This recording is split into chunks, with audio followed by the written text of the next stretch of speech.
Good day, everyone. This is Jenna May Miliana Zircon, and I am tasked to talk about the historical background of total quality management, the role of total quality management in strategic planning, and the Deming philosophy.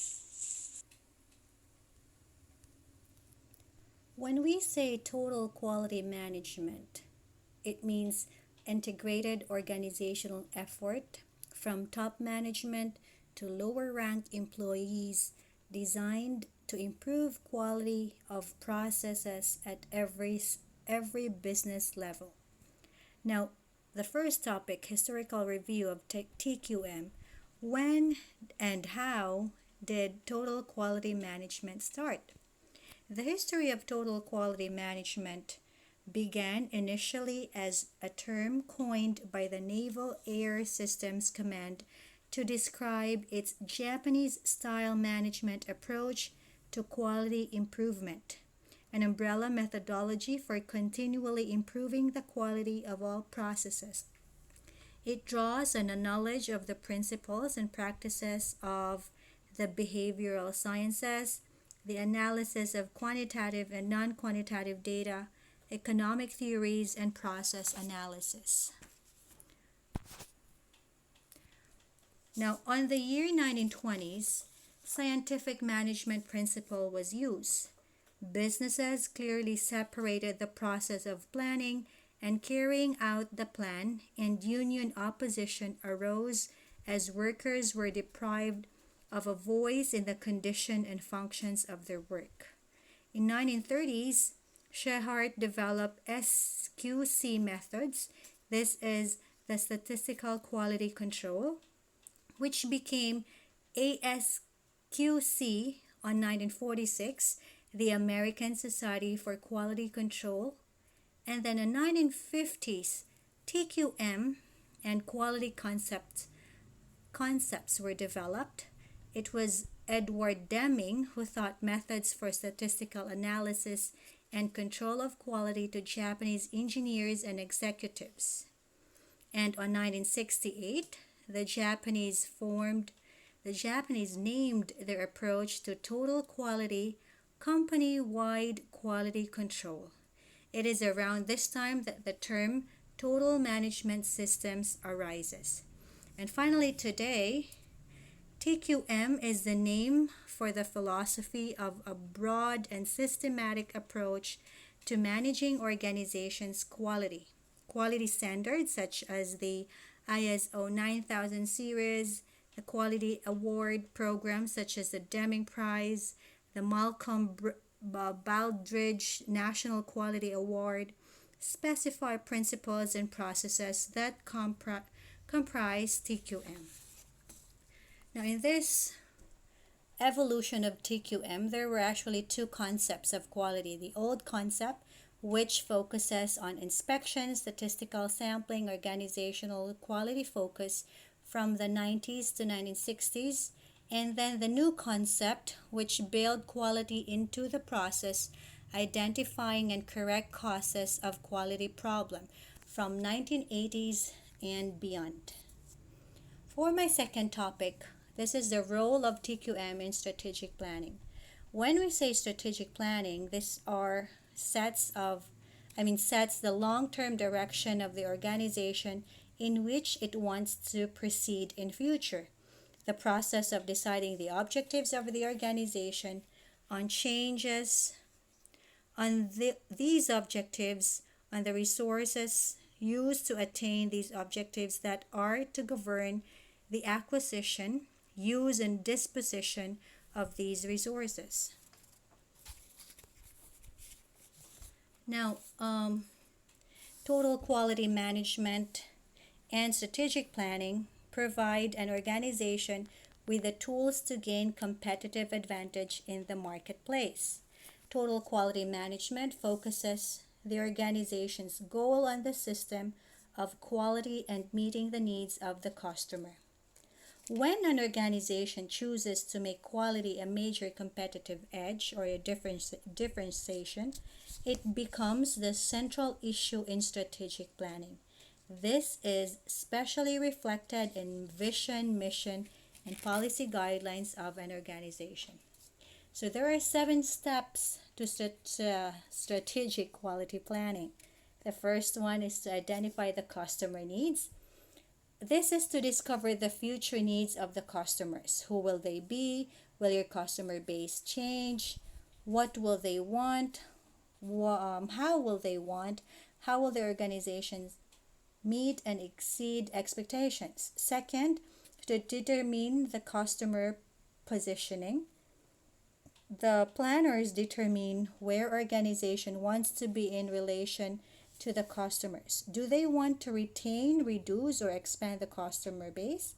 Products or services with poor quality performance should be targeted for the breakthrough or eliminated. The organization's needs to concentrate its effort on areas of excellence. Number 3, to predict the future. Next, planners must look into the crystal balls to predict the future conditions that will affect their product or services. The demographics, economic forecasts, and the technical assessments or projections are tools that help predict the future. Number 4, the gap analysis. This step requires the planner to identify the gaps between the current state and the future state of an organization. Closing the gap. The plan can now be developed to close the gap by establishing goals and responsibilities. All stakeholders should be included in the development of the plan. Number 6, to align the plan with the mission and vision. As the plan is developed, it must be aligned with the mission, vision, and core values and concepts of the organization. Without its alignment, the plan will have little chance of success. And finally, the implementation of the plan. This last step is frequently the most difficult. Resources must be allocated to collecting data, designing changes, and overcoming resistance to change. As part of this step is the monitoring activity to ensure that progress is being made. The planning group should meet at least once a year to assess the progress and take any corrective action. And for the last topic, the Deming philosophy. Before things like globalization and technological advances became so important, competitive pressure were typically much lower, and companies were usually satisfied with focusing their quality efforts on the production process alone. Now, quality is often thought to start and end with the customer, and all points leading to and from the customers must aim for high quality service and interaction. So, Dr. W. Edwards Deming is a statistician who went to Japan to help with the census after World War II. He also taught statistical process control to leaders of prominent Japanese businesses.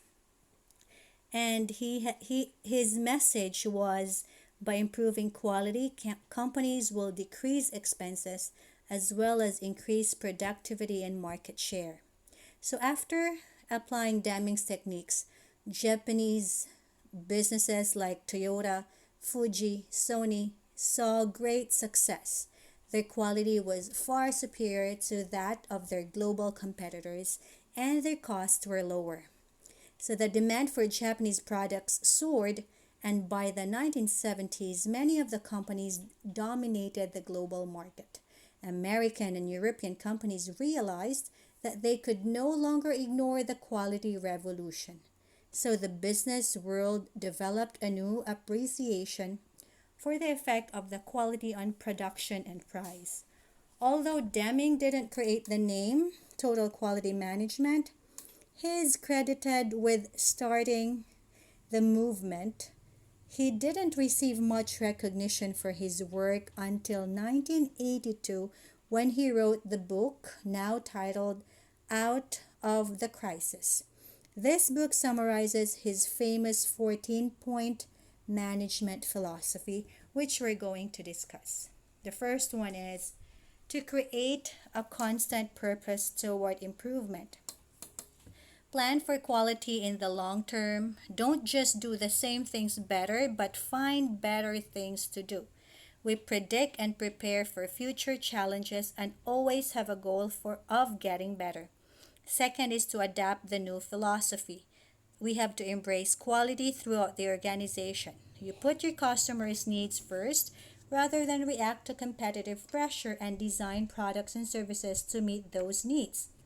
Number three is to stop depending on inspection. Inspections are costly and unreliable. They don't improve quality, they merely find a lack of quality. So build the quality into the process from start to finish. Don't just find what you did wrong, but eliminate the wrong altogether. Number four is to use a single supplier for any one item. Qualities relies on consistency. The less variation you have in the input, the less variation you'll have in the output. Analyze the total cost to you, not just initial cost of the product. Use quality statistics to ensure that suppliers meet your quality standards. Number five, improve constantly and forever. Continuously improve your system and process. Deming promoted the plan, do, check, act approach to process analysis and improvement. Emphasize training and education so everyone can do their jobs better.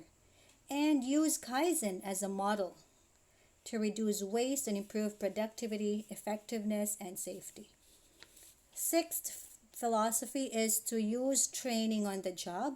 Train for consistency to help reduce variation. Build foundation of common knowledge. Allow workers to understand their roles in the big picture. Number seven is to implement leadership. We have to expect supervisors and managers to understand their workers and the process they use. Don't simply supervise. Provide support and resources so that each staff member can do his or her best and be a coach instead of a policeman. Figure out what each person actually needs to do his or her best. Number eight is to eliminate fear. Allow people to perform at their best by ensuring that they're not afraid to express ideas and concerns. Let everyone know that the goal is to achieve high quality by doing more things right and that you're not interested in blaming people when mistakes happen. Make workers feel valued and encourage them to look for better ways to do things. We have to ensure that leaders are approachable and that they work with teams to act in the company's best interests. Number nine is to break down barriers between departments. Build the internal customer concept. Recognize that each department or function serves other departments that use their output. Build a shared vision. Use cross-functional teamwork to build, understand, and reduce adversarial. Focus on collaboration and consensus instead of compromise. Number 10 is to get rid of unclear slogans. Let people know exactly what you want. Don't make them guess. Excellence is service. Don't let words and nice surrounding phrases replace effective leadership.